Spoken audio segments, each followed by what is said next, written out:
Heureux les pauvres en esprit, car le royaume des cieux est à eux. Heureux les affligés, car ils seront consolés. Heureux les débonnaires, car ils hériteront la terre. Heureux ceux qui ont faim et soif de la justice, car ils seront rassasiés. Heureux les miséricordieux, car ils obtiendront miséricorde. Heureux ceux qui ont le cœur pur, car ils verront Dieu. Heureux ceux qui procurent la paix, car ils seront appelés fils de Dieu. Heureux ceux qui sont persécutés pour la justice, car le royaume des cieux est à eux. Heureux serez-vous lorsqu'on vous outragera, qu'on vous persécutera et qu'on dira faussement de vous toutes sortes de mal à cause de moi.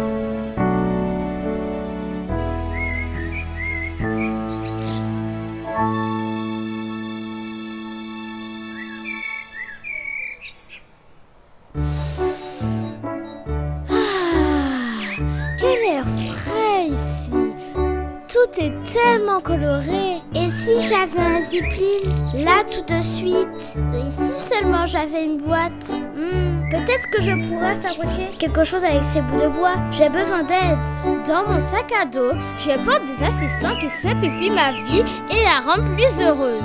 Quels sont les assistants que tu portes dans ton sac à dos? Comment font-ils pour t'aider? Ils me rappellent du plan de Dieu pour ma vie. Ils m'aident à être heureuse et de repérer ceux qui sont dans le besoin. Bien qu'ils soient pauvres en esprit, ils sont bénis parce qu'ils appartiennent au royaume du ciel. Ceux qui ont le cœur pur verront Dieu et moi je veux le voir aussi.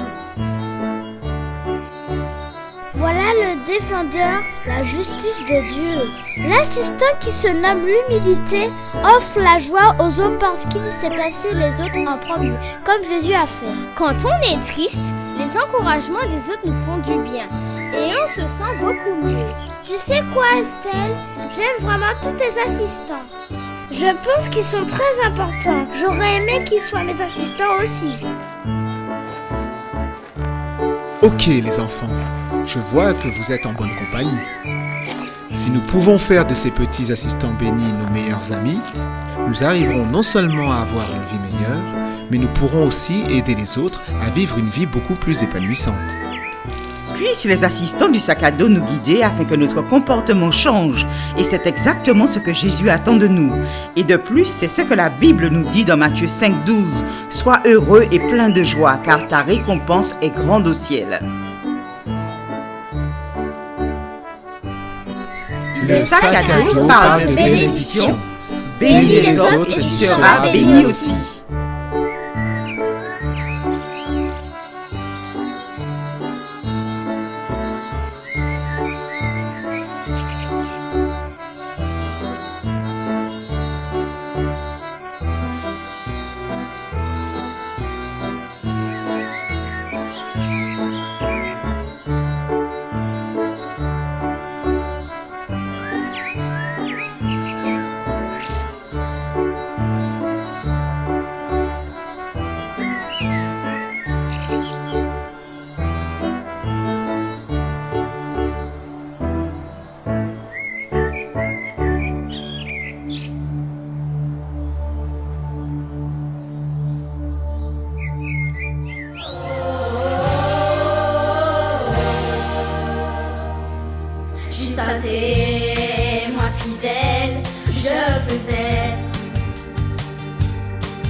marcher dans l'amour.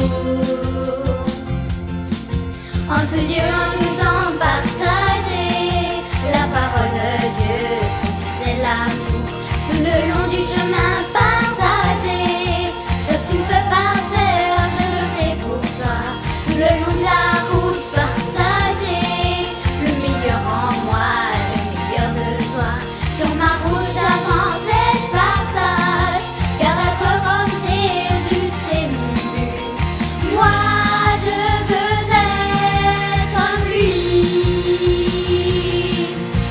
Moi, je veux être comme lui. En tout lieu, en tout temps, partager la parole de Dieu, son fidèle amour. Tout le long du chemin, partager ce que tu ne peux pas faire, je le ferai pour toi. En tout lieu, en tout temps, partager la parole de Dieu, son fidèle amour. Tout le long du chemin, partager ce que tu ne peux pas faire, je le ferai pour toi.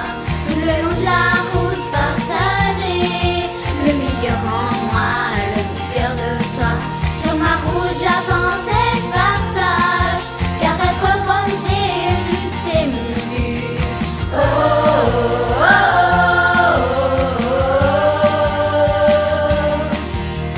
oh, oh, oh, oh,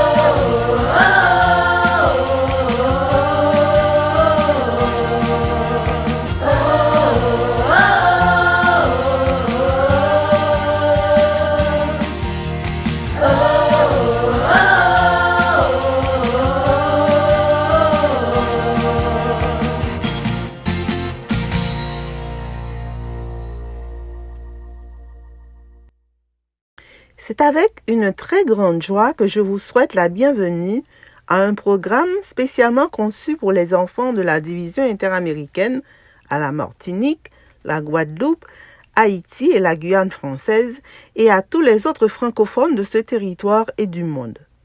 J'aimerais remercier l'Union des Antilles françaises pour son aide dans l'enregistrement de ce programme, mais par-dessus tout, remercier Dieu pour chacun de vous, priant pour que tout ce qui sera présenté vous aidera dans votre marche quotidienne avec Dieu et vos rencontres journalières.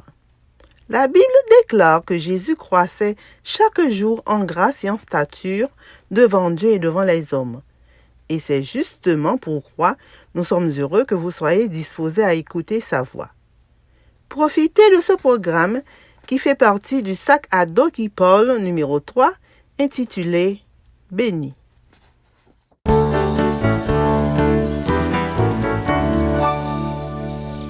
Mathéo, je te cherchais partout. Andrea et Robert sont en train de jouer au football devant la maison.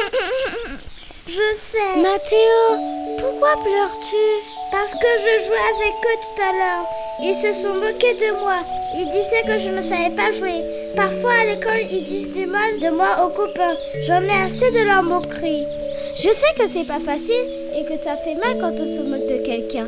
Ne fais pas attention à eux. S'ils te voient pleurer, ils vont se moquer de toi davantage. Voilà une scène qui mérite d'être photographiée et encadrée. Un frère et une sœur se consolant. Parfois, les personnes qui t'appellent amies sont méchantes et grossières et elles ne tiennent pas compte des sentiments des autres. J'ai envie d'aller leur dire quelque chose de méchant pour qu'elles ressentent comment cela fait mal. Tu sais, Mathéo, si cela ne s'était pas passé ce matin, tu n'aurais pas su à quel point ta sœur t'aime. Tu as vu comment elle était prête à prendre ta défense? Allez, Mathéo, allons jouer un peu et je vais te montrer comment bien s'amuser. Ok, ce petit groupe ressemble à une boule d'amusement. Ma famille joue ensemble, mais il ne manque que moi. Maintenant, je me sens vraiment heureux parce que j'ai toute ma famille qui joue ensemble avec moi. Mon ami Robin n'a pas de papa pour jouer avec lui, mais moi, oui. Rappelons ce que Jésus a dit. Heureux ceux qui ont le cœur pur, car ils verront Dieu. Ah, quel réconfort! Tes larmes se sont changées en joie. Et tout est résolu.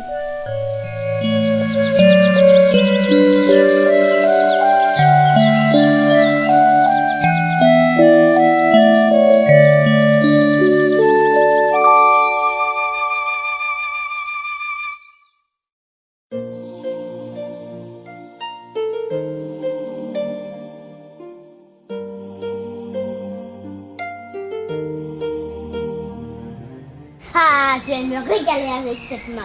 Je vais essayer de la prendre.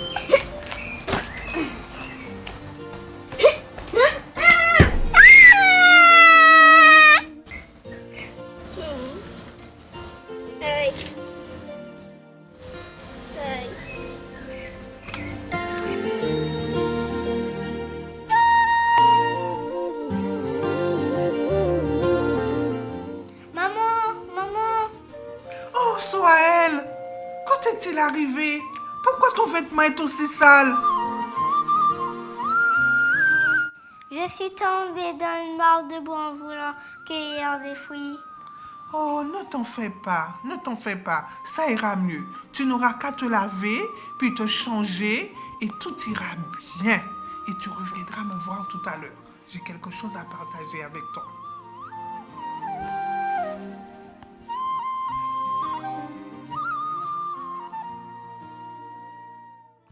Comme vous venez de le voir, quand on est sale, on ne se sent pas bien, on ne sent pas bon et on peut ne pas être de présence agréable pour ceux qui nous entourent. De même, le péché, c'est comme de grosses taches sur notre cœur. Ces taches, elles peuvent être la désobéissance, le mensonge, la tricherie, le vol, l'égoïsme, l'irrespect. Quand ces taches sont sur notre cœur, cela affecte notre esprit, notre corps, notre caractère et même notre développement. On n'est pas bien dans sa peau. On se fait du tort et on fait du tort aux autres. Mais la bonne nouvelle, c'est que lorsque nous demandons à Jésus de nous débarrasser de nos taches, il le fait. Comme pour Soaël, après son bain, il s'est débarrassé de ses salissures. D'un cœur sale et taché, il peut nous permettre de développer un cœur pur. La vérité, la gentillesse, le partage, l'amour. Ainsi, nous devenons une bénédiction pour ceux que nous côtoyons à la maison, à l'école, dans le voisinage, à l'église, partout où nous sommes. Et le meilleur, c'est que nous sommes heureux. Dans la Bible, Jésus a prononcé 9 bénédictions que l'on appelle les béatitudes. Nous pouvons les lire dans Matthieu 5, les versets 1 à 8. Jésus voudrait que chaque garçon et chaque fille, chaque parent, chaque adulte soit heureux. La 6e béatitude se trouve dans Matthieu 5, le verset 8. Heureux ceux qui ont le cœur pur, car ils verront Dieu. C'est cette béatitude qui sera développée aujourd'hui au travers des chants, de l'histoire, des jeux, de l'ensemble du programme que nous voulons vivre avec vous. Saisissez donc l'importance d'avoir un cœur pur, chers enfants, chers amis, chers garçons, chères filles, chers parents. Un cœur pur, afin que Jésus vienne vous chercher. Nous vous souhaitons donc un agréable moment et surtout, décidez d'avoir un cœur pur.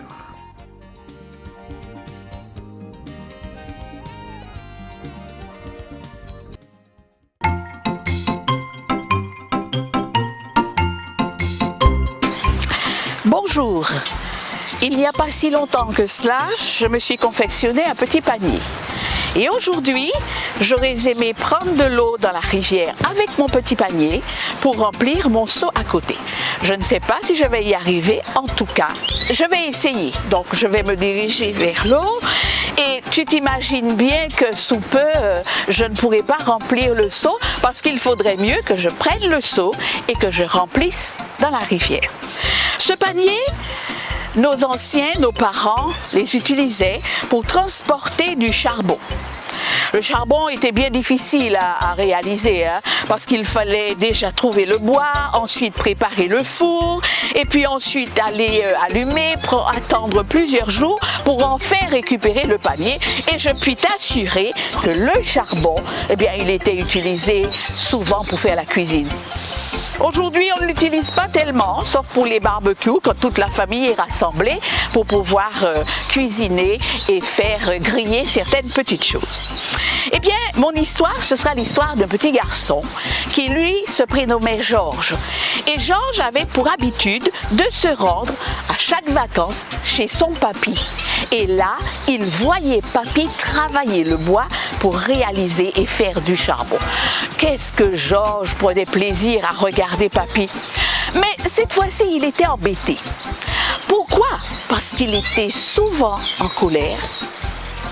Il tapait sa petite sœur, il n'était pas toujours gentil et parfois même il est arrivé à répondre en grognant à maman et à papa. C'est vrai qu'il avait entendu dire qu'il fallait lire la Bible pour pouvoir devenir un meilleur garçon. Mais il se trouve que Georges avait pris sa décision et il la lisait. Plusieurs fois, il la lisait. Et au fur et à mesure qu'il lisait dans sa Bible, il se posait la question, est-ce que j'ai changé? Et là, pas de changement. Hier encore, maman s'est fâchée parce que Georges a encore commis une grande faute. Il a tapé sa petite sœur. Alors il est venu vers papy et dit, papy, j'ai un souci. Comment faut-il lire la Bible pour que je puisse changer et devenir meilleur? Papy regarda son petit garçon et lui dire, attends, j'ai une solution pour toi. Tu vois mon panier? Et là, je n'ose pas faire comme papy, parce que papy a renversé le panier de charbon, lui a donné le panier et lui a dit « Va à la rivière et ramène-moi de l'eau afin de remplir mon récipient. » Georges de regarder papy. Qu'est-ce qu'il raconte? Mais il se trouve que bon, pour une fois, il fallait obéir, donc il prend son panier et il récupère de l'eau. Il s'est mis à marcher doucement, très doucement, mais arrivé près du seau, tu comprends bien que l'eau, il n'y avait plus d'eau dans le panier. Ah, j'ai peut-être fait trop lentement. Alors il se mit à courir, retourna vers la rivière, prit encore dans l'eau dans le panier, et cette fois-ci, il se met à courir. Oh, il a couru. Mais tu imagines bien que quand il arrive près du seau et le renverse, oh, il n'y a toujours pas d'eau dans le panier. Alors il va voir papy et dit, écoute papy, c'est pas possible ce que tu m'as demandé.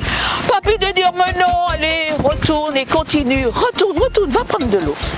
Il retourna à la rivière, il prit encore de l'eau, mais arrivé dans le seau, toujours pas d'eau dans le panier, le seau toujours vide.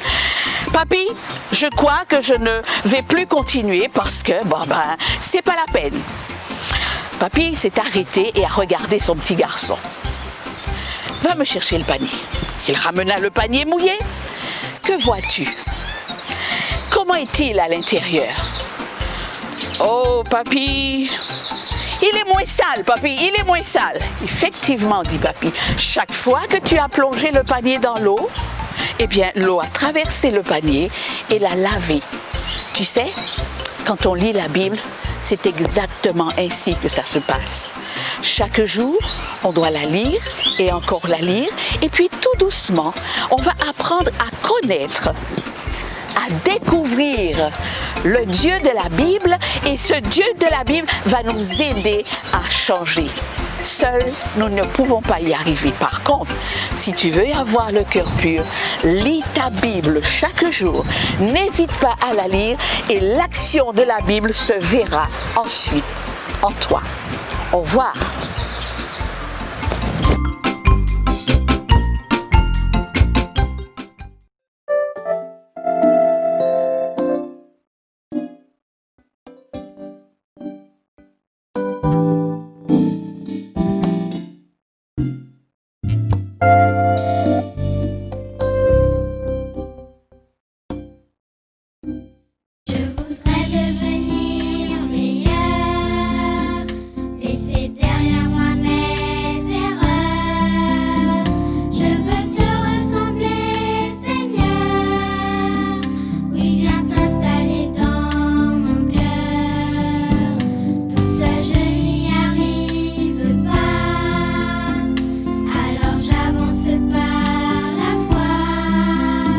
Je place ma confiance en toi.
chers dirigeants de l'Inter-Amérique, chers adolescents, chers enfants et amis de Porto, c'est un très grand plaisir pour moi de participer à cette journée spéciale.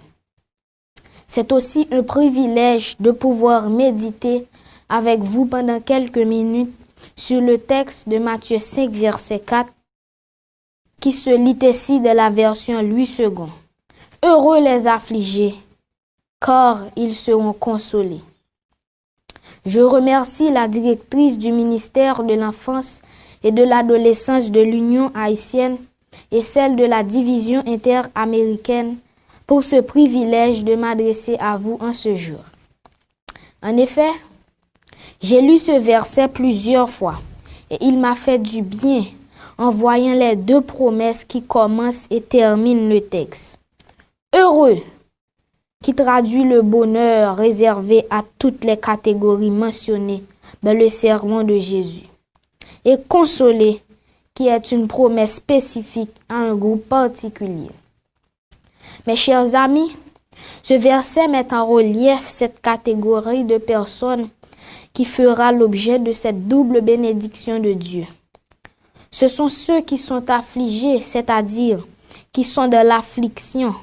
En d'autres termes, ceux qui pleurent, selon le psaume 126, verset 5.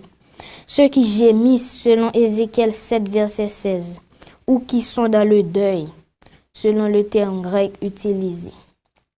Laissez-moi vous confesser que je suis content de lire un tel texte quand je considère le grand nombre de personnes et parmi elles beaucoup d'enfants comme nous qui pleurent à travers le monde à cause de la faim qui les tenaille ou parce qu'ils ne peuvent pas aller à l'école ou encore parce qu'ils ont perdu un être cher durant la pandémie de la COVID-19. C'est vraiment lamentable d'en faire le constat. Cependant, il est réconfortant de savoir que ce ne sont pas seulement ceux qui pleurent qui seront consolés, mais aussi ceux qui gémissent sous le poids de lourds fardeaux.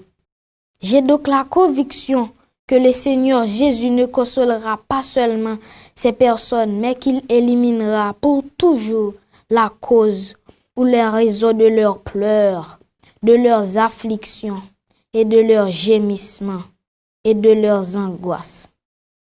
Oui, le Seigneur Jésus peut le faire maintenant s'il le désire, mais nous savons qu'il le fera définitivement à son retour, quand avec le livre de l'Apocalypse, il essuiera toutes larmes de leurs yeux, et la mort ne sera plus.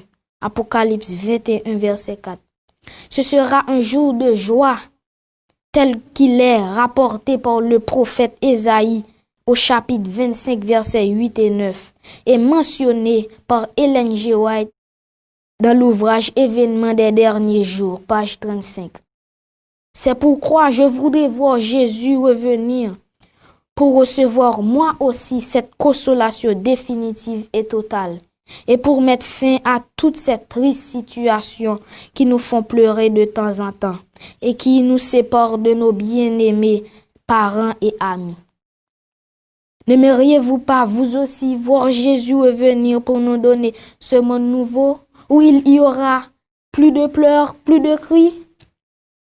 Encore une fois, n'aimeriez-vous pas vous aussi voir Jésus revenir pour nous donner ce monde nouveau où il y aura plus de pleurs, plus de cris? Si c'est votre désir, je vous invite à répéter la prière trouvée dans Apocalypse 22, verset 20. Amen, viens Seigneur Jésus.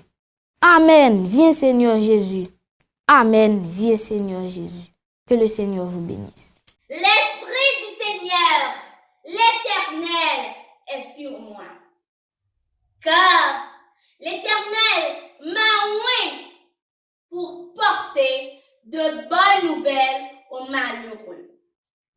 Il m'a envoyé pour guérir ceux qui ont le cœur brisé, pour proclamer aux captifs la liberté et aux prisonniers la délivrance, pour publier une année de grâce de l'Éternel et un jour de vengeance de notre Dieu pour consoler tous les affligés.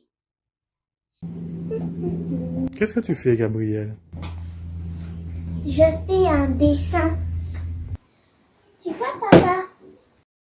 Gabi, qu'est-ce que tu as fait? J'ai fait une bêtise. Oh, ferme la peau, ferme la peau. Gabi, on a gâché une feuille.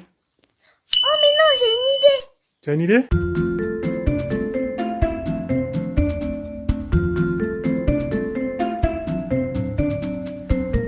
Finalement, Gabriel, il y avait une tache sur ta feuille. Et qu'est-ce que tu as fait? J'ai fait une personne qui chante. Comme la tâche ressemblait un peu à une note de musique, je l'ai arrangée pour faire une note de musique. Et voilà, c'est comme dans la vie. Parfois, il nous arrive des mauvaises choses, mais Jésus les transforme. Genèse 50, verset 20. Vous aviez médité de me faire du mal. Dieu l'a changé en bien pour accomplir ce qui arrive aujourd'hui. Pour sauver la vie à un peuple nombreux, Dieu est celui qui peut changer le mal en bien. C'est pour cela que nous allons le prier. Notre Dieu, notre Père, tu nous as fait du bien.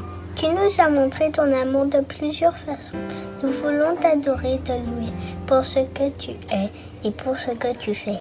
Tu es saint et pur, mais nous sommes pécheurs et nous voulons te demander pardon. Nous reconnaissons que trop souvent, nous avons mis le Saint-Esprit à l'écart et nous ne t'avons pas honoré. Pardonne-nous, Père, car nous n'avons pas veillé sur notre cœur. Garde ton cœur plus que toute autre chose, car de lui viennent les sources de la vie. Proverbe 4, verset 23. Nous reconnaissons que nous n'avons pas bien protégé notre cœur. Nous y avons laissé pénétrer de mauvaises pensées. Fraude, orgueil, impureté, toute pensée négative, nos propres idées. Il a été dégradé, nous avons laissé le diable y semer des choses mauvaises, et cela a affecté notre vie et celle d'autres personnes. Il dit encore, ce qui sort de l'homme, c'est ce qui souille l'homme, car c'est du dedans, c'est du cœur des hommes que sortent les mauvaises pensées, les adultères, les impudicités, les meurtres, les vols, les cupidités, les méchancetés, la fraude, le dérèglement, le regard envieux, la calomnie, l'orgueil et la folie. Pardonne-nous, Seigneur. Nous venons vers toi pour que tu interviennes dans notre cœur. Ô Père, une œuvre nouvelle afin que nous ayons un cœur nouveau. Change mon cœur, Seigneur, et purifie-moi. Change mon cœur, Seigneur, que je sois comme toi. Donne-nous un cœur doux et humble, aimant sans demander un retour, qui n'oublie aucun bien et ne tire rancune d'aucun mal. Donne-nous un cœur reconnaissant, un cœur fidèle et généreux, un cœur joyeux de s'effacer pour que tu sois élevé, un cœur pur. Oh Jésus, garde-moi pur, oh Jésus, garde-moi pur, dans ce monde méchant. Rends-moi pur par ton sang, ô Jésus, garde-moi pur, ô Jésus, garde-moi pur, jusqu'à ton avènement. Apprends-nous à analyser, à examiner, afin que nous sachions juger ce qui est bien ou mal. Que notre vie reflète ton caractère, que tu sois chaque jour notre exemple, toi qui es saint, juste et pur, car nous voulons te voir. Merci Père de nous donner un cœur pur au nom de Jésus. Amen. Matthieu 5, verset 8 dit « Heureux ceux qui ont le cœur pur, car ils verront Dieu. » Change mon cœur, Seigneur, que je sois comme toi. Bonjour tout le monde, bonjour les enfants. Bonjour Diana. Bonjour Mélina. Bonjour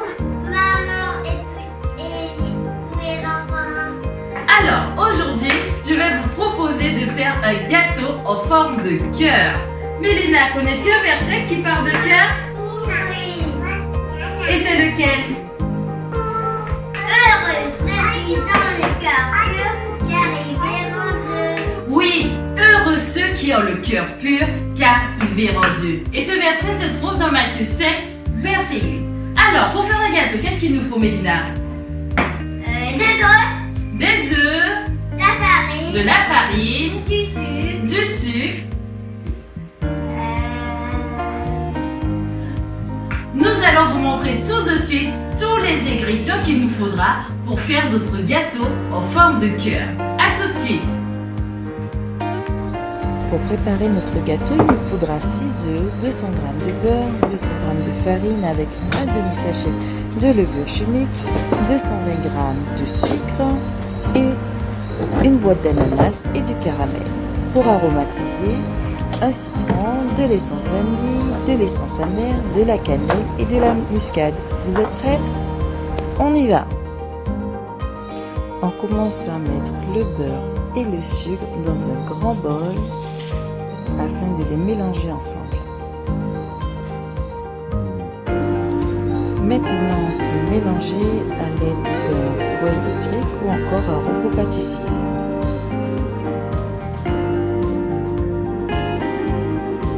Je peux rajouter moi-même la première. Maintenant que notre mélange de beurre et de sucre est devenu bien blanc, nous allons rajouter la farine et la levure. Et on va remettre à battre. Maintenant, nous allons ajouter les jaunes d'œufs. Les blancs, on les a gardés de côté pour les monter en neige et les ajouter tout à l'heure. Carton. Maintenant, le jaune d'œuf est bien mélangé avec le reste de la pâte. On va rajouter des arômes comme l'arôme vanille, la cannelle, la muscade et le zeste de citron.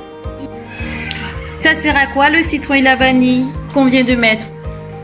Ça sert au gâteau d'avoir un bon goût et une bonne odeur. Et maintenant, on va mettre le blanc monté en neige. On y va.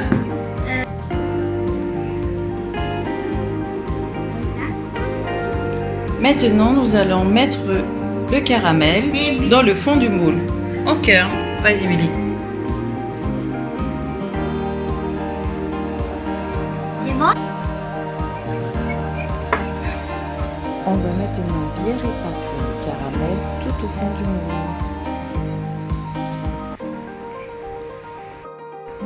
Et maintenant, on met les ananas et on verse la pâte dans le moule. Et maintenant, on va le mettre où le gâteau? Au four. À 180 degrés pendant 30 minutes. Et c'est parti!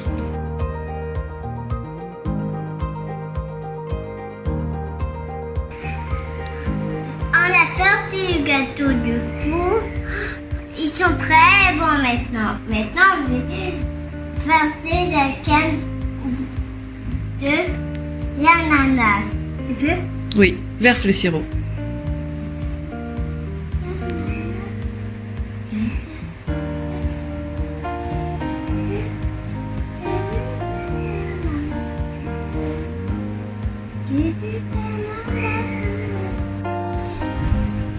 Ce gâteau peut nous représenter ton cœur, car il est rempli de douceur.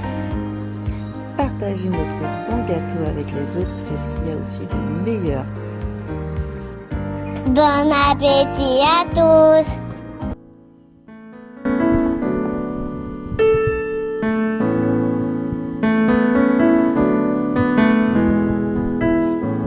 Si dans ton cœur la peur reste et demeure,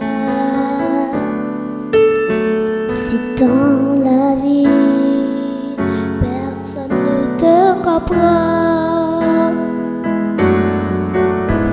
si ton chemin, ton ennemi te suit, ne tout doute pas, ton âme sera là. Lève seul ce qui tu peux compter. Il ne te laissera jamais tomber. Il t'a promis d'être toujours près de toi. Fais-lui confiance, ami, et donc la foi. Il est un ami sûr d'éternité. Sois par-dessus, il peut tout arranger. Toutes tes peines, il peut les effacer. Rassure-toi, mon frère, il peut t'aider.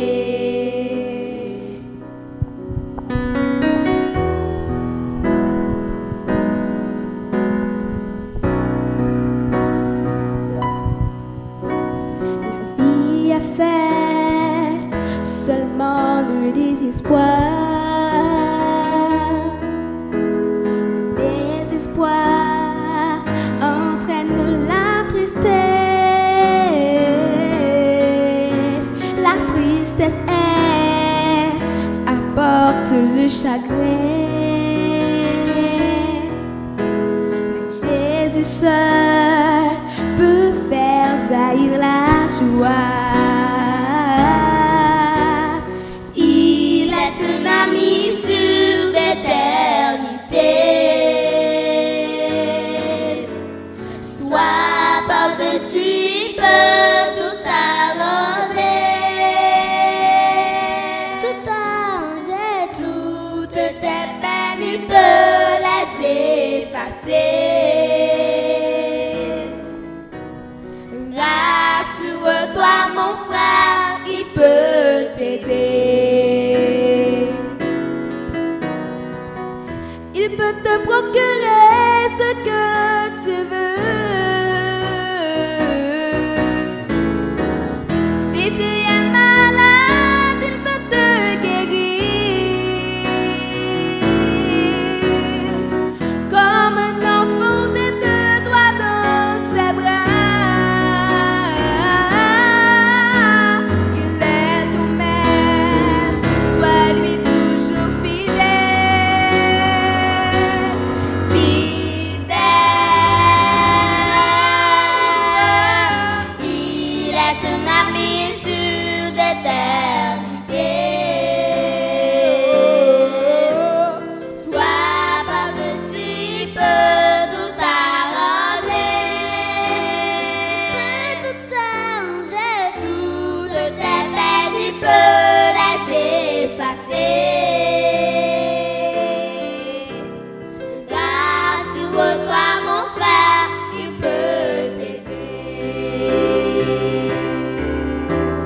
Il est un ami sûr d'éternité. Sois par-dessus, il peut tout arranger. Il peut tout arranger, toutes tes peines, il peut les effacer.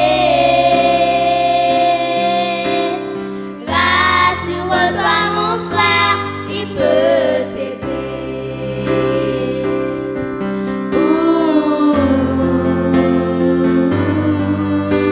Il peut t'aider, il peut t'aider.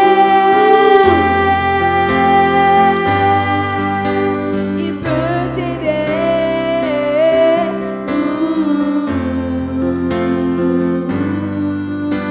Il peut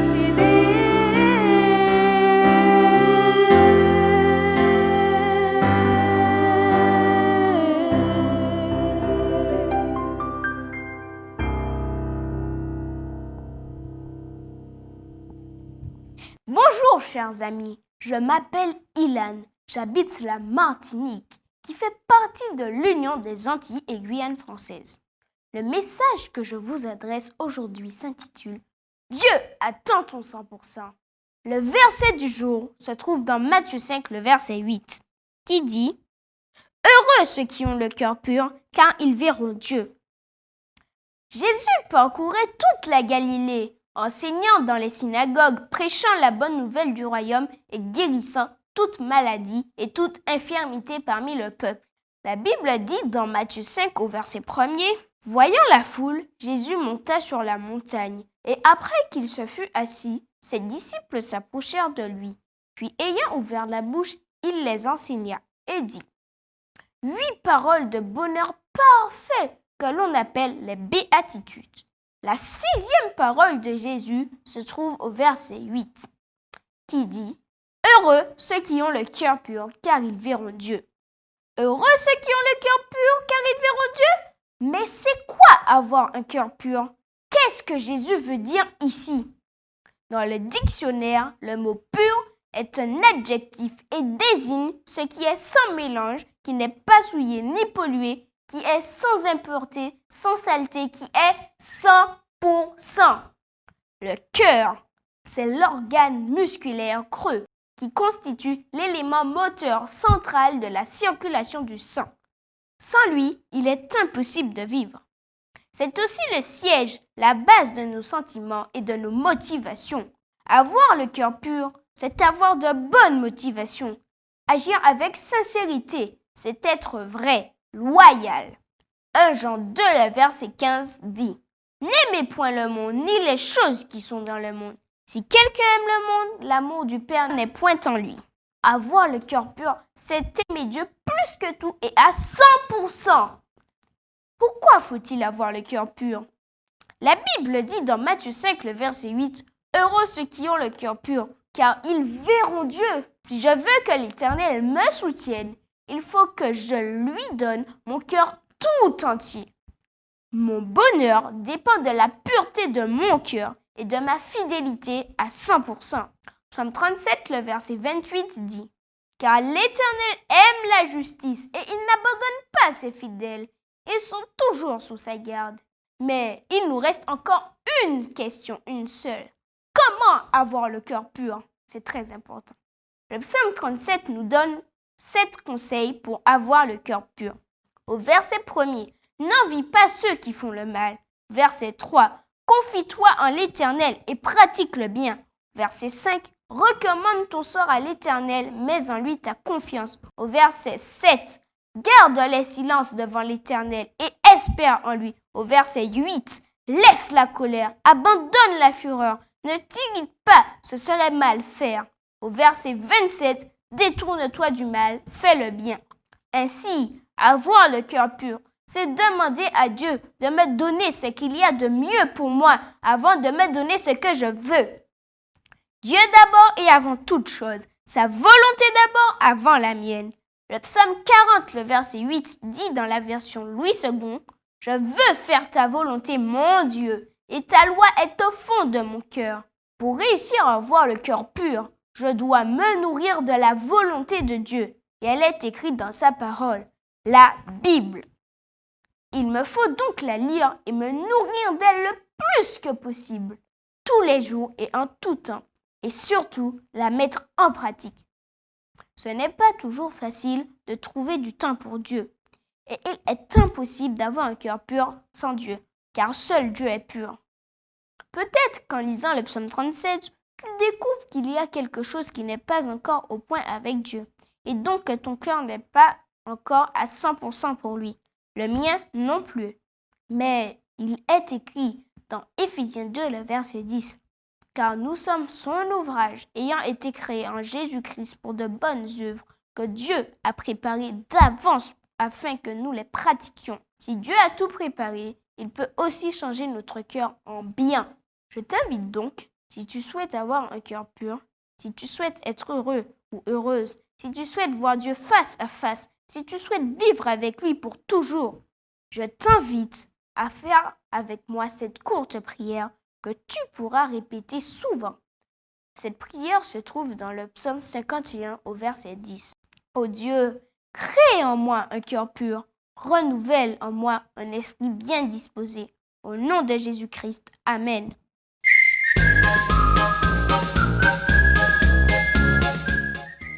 Oh que la vie est belle quand je remplis un cœur. La la la la la la. Tu es bien joyeuse ce matin. J'ai lu dans la Bible qu'un cœur joyeux est un bon remède. Alors chante, tu verras, tu iras beaucoup mieux. Je comprends maintenant pourquoi tu es si joyeuse. Oui, je veux absolument grandir en bonne santé.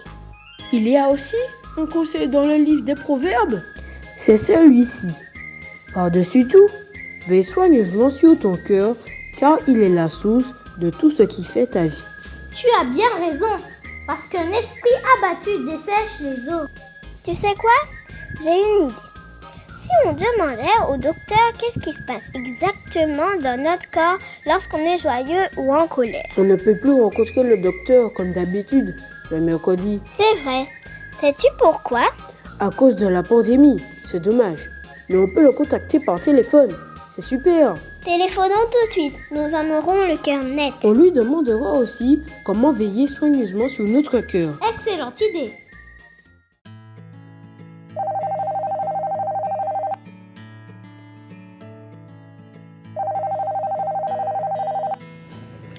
Allô? Bonjour, docteur. Salut. On souhaite vous poser des questions importantes. Avec plaisir, j'essaierai de répondre à vos questions pour trouver les solutions souhaitables. La colère, l'angoisse, le mensonge peuvent-elles provoquer des maladies? Aïe, tous ces sentiments négatifs. Effectivement, ces sentiments-là ont un effet sur notre physiologie. On sait en particulier que la circulation sanguine, elle est bouleversée par ces sentiments-là. Le sang devient plus visqueux, le cœur bat plus rapidement, la tension augmente, ça peut même aller jusqu'à un accident vasculaire cérébral. Et puis, si à tout cela s'ajoutent des sentiments d'injustice ou des sentiments de culpabilité, eh bien nous voilà dans de beaux draps. Docteur, comment veiller soigneusement sur notre cœur? Veiller soigneusement sur son cœur, c'est d'abord protéger l'organe cœur, faire de telle sorte que ma circulation sanguine soit bonne, que mes vaisseaux, des artères coronaires en particulier, soient bien ouverts et apportent tout le sang qu'il faut, non seulement au cœur, mais à tout le reste du corps. Et voilà une manière de faire.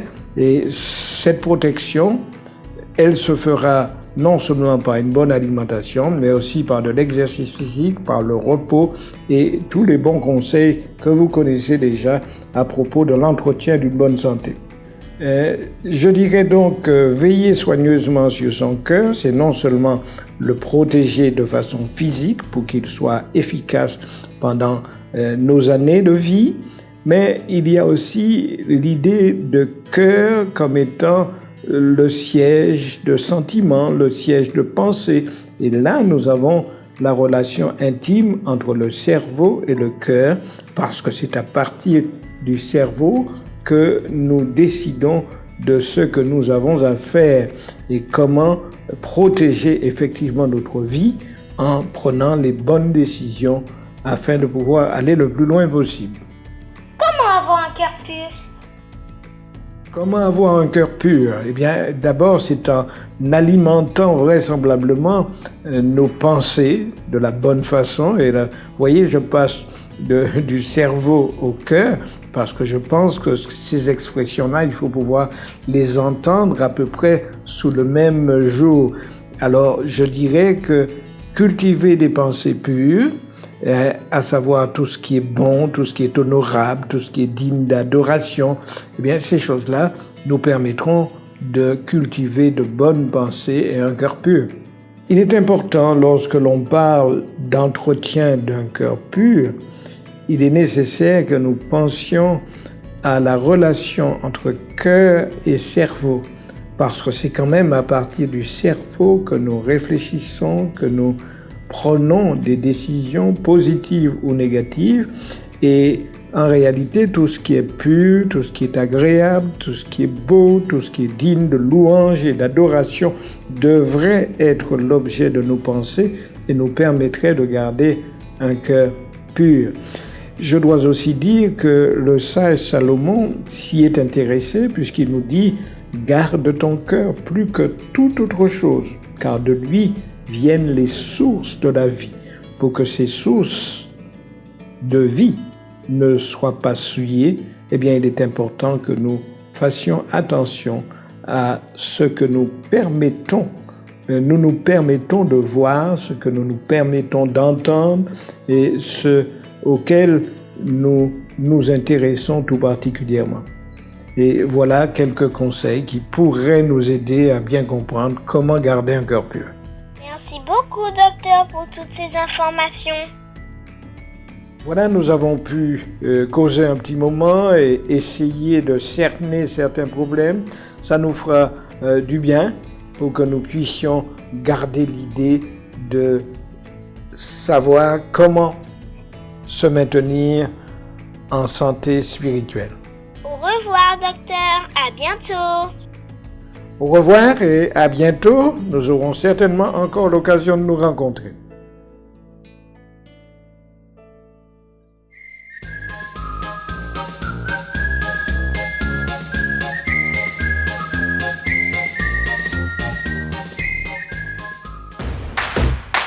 Je vous invite à participer à un jeu biblique qui consiste à découvrir le plus rapidement possible le verset qui se cache sous chaque pièce du puzzle. C'est parti! À vous de jouer. Premier verset à découvrir.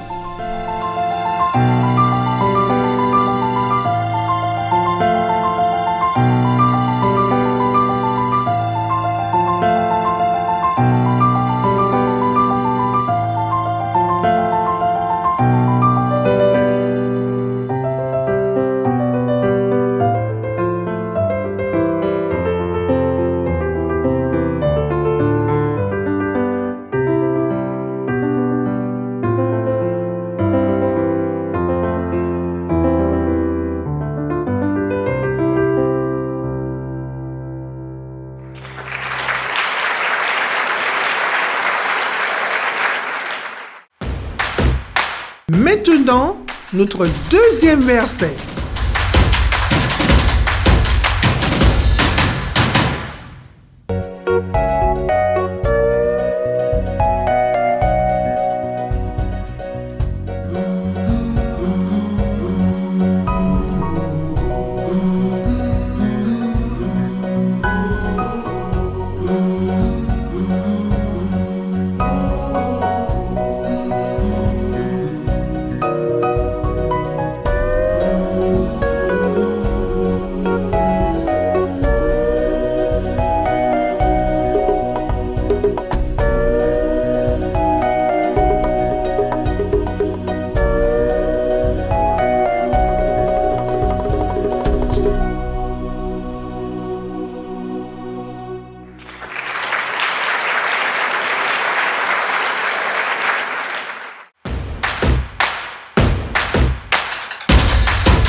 Voici notre troisième puzzle.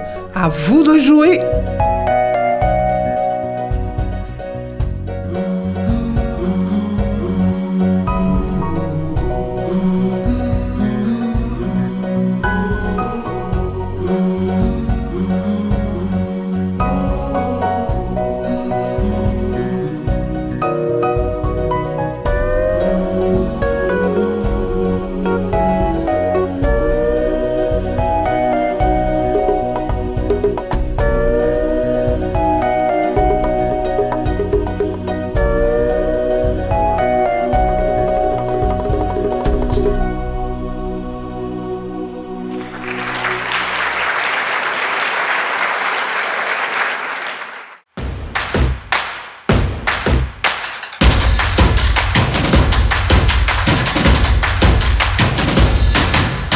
C'est parti, à vous de jouer.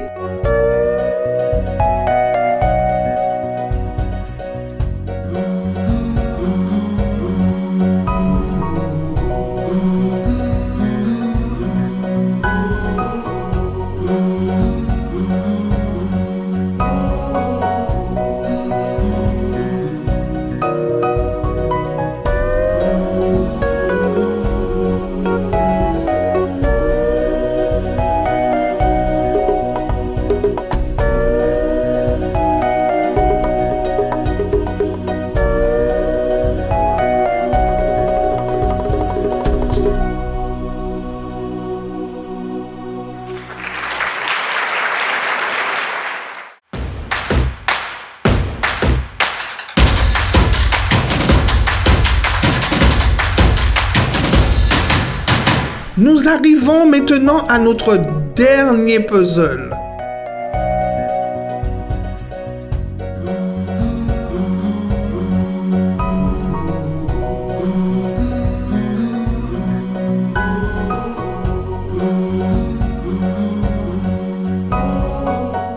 Vous avez certainement réalisé un bon score.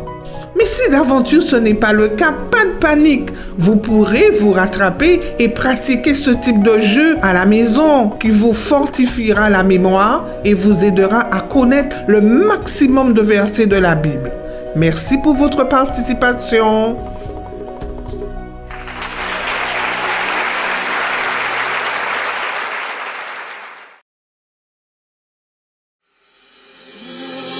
Ton sang si précieux m'a pardonné.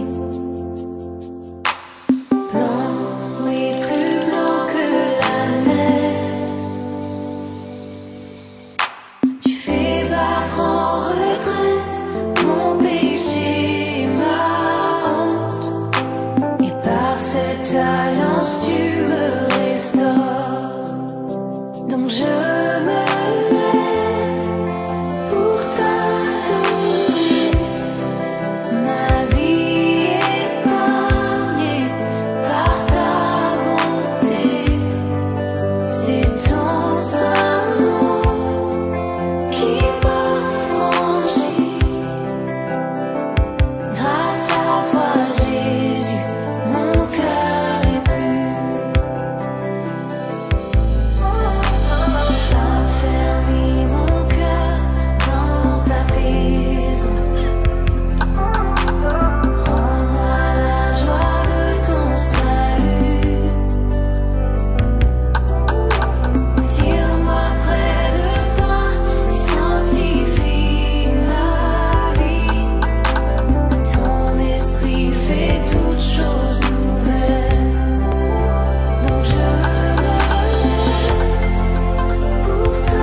Bonjour à toi qui nous regarde, je me prénomme Michel. Et moi, Rodney. Nous allons tenter de t'expliquer en quelques mots ce qu'est le deuil. Depuis quelque temps, tu entends parler du Covid-19, appelé aussi coronavirus. Pendant cette période, toi ou tes parents avaient peut-être perdu une personne que vous aimez beaucoup. Autour de toi, tu vois des gens tristes ou qui pleurent. Toi aussi, tu te sens peut-être bizarre. Tu ressens des émotions, mais tu ne sais pas de quoi il s'agit ou quoi en penser. Pour commencer, les expressions « perdre un être cher »,« perdre sa grand-mère »,« grand-père est parti »,« maman ou papa nous a quittés » ne veulent pas dire en réalité que cette personne est perdue ou qu'elle est partie dans un autre monde comme quelque chose qu'on déplace ou qu'on égare. C'est une manière de dire que la personne ne reviendra plus pour jouer avec toi, qu'elle ne pourra plus parler avec toi, pas parce qu'elle ne le veut plus, mais parce qu'elle ne le peut plus. Tu entends peut-être parler de mort ou de décès, c'est ce que ces mots signifient. Le corps de la personne n'est plus là. Il a cessé de fonctionner parce qu'elle ne respire plus, elle ne reviendra pas. Tout ce qui est vivant mourra un jour. L'existence, c'est encore comme une chanson dont on a chanté toutes les strophes. Pourtant, à la fin de cette chanson, on se rappelle encore la mélodie. Elle reste dans notre tête. Normalement, les plus âgés meurent avant les plus jeunes. Parfois, c'est l'inverse qui se produit. Alors, si quelqu'un que tu aimes très fort est mort. Exprime tes émotions. Ne reste pas seul. Parle de ce que tu ressens avec les autres personnes de ta famille ou avec tes amis. Pose les questions qui te passent par la tête. Tout ce que tu as vécu de beau ou de grand avec tes proches continue d'exister. Tu peux assister à la cérémonie qui permet à la famille et aux amis de faire leurs adieux à la personne qu'ils ne pourront plus voir. Ce moment s'appelle les obsèques ou funérailles. Pendant ce moment-là, tu pourras chanter, prier, déposer des fleurs ou faire autre chose de ton choix. Des gens vont parler aussi, mais des gens vont aussi beaucoup pleurer. Puis la personne sera emmenée dans un lieu que l'on nomme le cimetière. C'est l'endroit où l'on trouve les personnes qui ne respirent plus. Avec la présence du coronavirus, tout le monde ne pourra peut-être pas venir à la cérémonie d'adieu. Sache que tu n'es pas seul. Ce qu'il faut que tu retiennes, c'est que tu n'es pas responsable de la mort de la personne que tu aimes. Tu as le droit de pleurer et d'être triste ou en colère. Accepte la situation à ton rythme. Parler avec les autres membres de ta famille est très important, car parler soulage. Si tu n'y arrives pas, tu peux dessiner ou écrire. N'hésite pas à te poser les questions qui te viennent aux adultes. Tu ne vas pas mourir tout de suite parce que la mort n'est pas contagieuse. Tu ne mourras pas comme la personne décédée. Tu peux continuer à penser à la personne décédée. Ce qu'il faut que tu retiennes aussi, c'est que tu peux participer à la cérémonie d'adieu en allant sur place ou en regardant via la vidéo. Mais si tu ne le peux pas ou si tu ne le veux pas, ce n'est pas grave. Hein. Tout ce qui respire, c'est le cycle de la vie. Cela ne veut pas dire que la mort est juste. D'ailleurs, dans la Bible, dans le livre de la Révélation d'Apocalypse 21, verset 4, il est dit que un jour, la mort ne sera plus. Dieu essuiera toutes les larmes de nos yeux. Il essuiera aussi tes larmes. Et en ce moment, la mort ne sera plus et il n'y aura plus ni deuil, ni cri, ni douleur, car ces choses disparaîtront. Quel merveilleux jour ce sera! En attendant, tu peux continuer à te souvenir des personnes que tu ne peux plus voir en les regardant sur les vidéos ou sur les photos. Tu peux aussi parler d'elles avec les autres personnes qui t'entourent en leur demandant de te raconter leurs souvenirs. Enfin, n'oublie pas que même si les choses changent ou que les choses ont changé dans ta vie depuis la mort de cette personne que tu aimes tant, le temps qui passe fera que tu l'aimeras toujours cette personne, mais qu'elle sera près de toi, dans tes souvenirs, et que tu ressentiras moins la douleur. Tu n'es pas seul. Et Dieu et les autres personnes qui t'aiment veillent sur toi. Sache dans tous les cas que tu ne l'oublieras pas.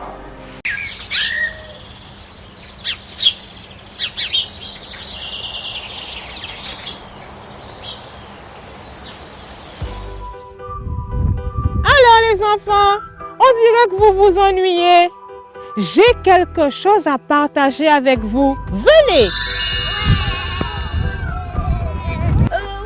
ça fait plus de 2 mois qu'on n'est pas allé à l'école. On s'ennuie. Ah, je vous comprends les enfants. Mais regardez ce que j'ai à partager avec vous. Qu'est-ce que c'est? Mais il est comment ce cœur? C'est un cœur pur. Vous savez ce qu'on trouve dans un cœur pur? Oui. Nana, qu'est-ce qu'on trouve dans un cœur pur? La joie. La joie. Qu'est-ce qu'on trouve dans un cœur pur, Ethan? La passion. Oui. Qu'est-ce qu'on trouve dans un cœur pur encore? La gentillesse. La gentillesse. Qu'est-ce qu'on trouve dans un cœur pur, Elijah? Le respect. Qu'est-ce qu'on trouve encore dans un cœur pur? L'honnêteté. Nessa, qu'est-ce qu'on trouve dans un cœur pur? La fidélité. La fidélité. Mais que diriez-vous, les enfants, de reconstituer les pièces du cœur pur? Ah oui, c'est super. Ah, c'est une bonne idée, n'est-ce pas? Oui. On aimerait bien avoir le même shot que toi. Ne vous inquiétez pas, les enfants, j'ai tout prévu. Il y a un t-shirt pour chaque enfant. Alors, vous allez déposer votre sac et vous allez enfiler rapidement le t-shirt pour reconstituer le puzzle. On y va!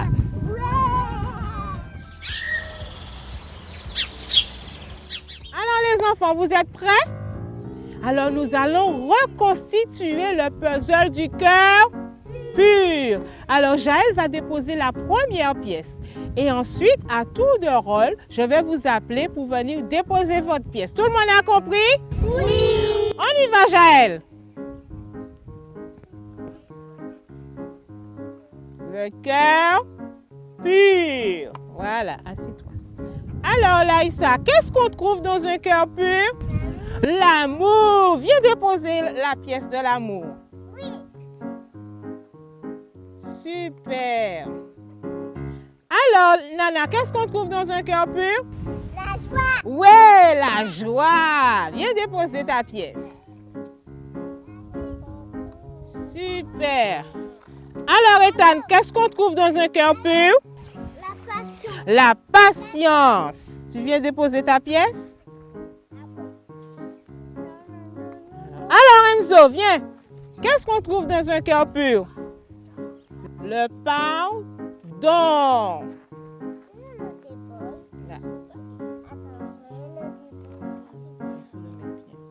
Voilà. Alors, Elijah, viens nous dire ce qu'on trouve encore dans un cœur pur. Le respect. Alors, tu veux bien déposer ta pièce? Voilà. Alors, Lady, et toi, dis-nous ce qu'on trouve dans un cœur pur. La douceur. Liam, c'est ton tour. Qu'en trouve-t-on dans un cœur pur? L'honnêteté. Qu'est-ce qu'on trouve? L'honnêteté. L'honnêteté. Très bien. Et toi, Léanie, dis-nous ce qu'on trouve dans un cœur pur. La gentillesse. La gentillesse. Et enfin, Neissa, qu'est-ce qu'on trouve encore dans un cœur pur? Qu'est-ce qu'on trouve? La fidélité. La fidélité. Regardez les enfants, le puzzle que vous avez reconstitué. Qu'est-ce que c'est? Un cœur pur. Un cœur pur. Et qu'est-ce que nous pouvons demander à Jésus? De nous donner un cœur pur. Vous le voulez vraiment? Oui. Alors nous allons demander cela avec Elijah.